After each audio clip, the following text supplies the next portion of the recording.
Hello friends, नमस्ते। मैं सोनिया आप लोगों का यूट्यूब पे स्वागत करती हूँ और आज मैं आपको एक पंडित जी के ऊपर कारी गीत सुनाने जा रहे हैं। तो प्लीज़ आप लोग इस गीत को पूरा सुना और अपना आशीर्वाद देना।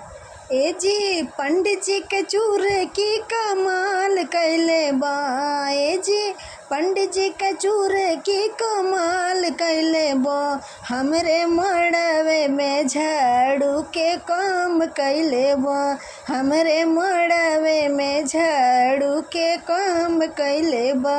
ए जी पंडित जी के चूरे की कमाल कैले बा। अरे पंडित जी के चूरे की कमाल कैले बा। हमरे मड़वे में झाड़ू के काम कैले बा। हमरे मड़वे में झाड़ू के काम कैले बा। ए जी समधी जी के धोतिया कमाल कैले बा। ए जी समधी जी के धोतिया कमाल कैले बा। हमरे मड़वे में पोचा के काम कैले बा।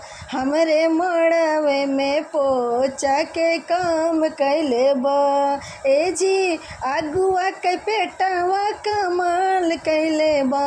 ए जी अगुआ के पेटवा कमाल कैले बा। हमरे मड़वे में बजावा के काम कैले बा।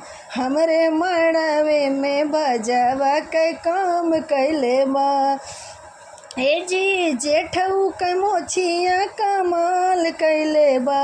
ए जी जेठऊ के मोछिया कमाल कैले बा। हमरे मड़वे में पंखा कमाल कैले बा।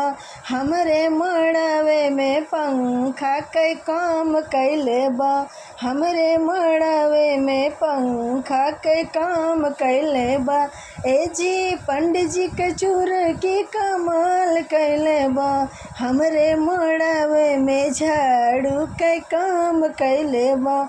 हमरे मड़वे में झाड़ू के काम कैले बा।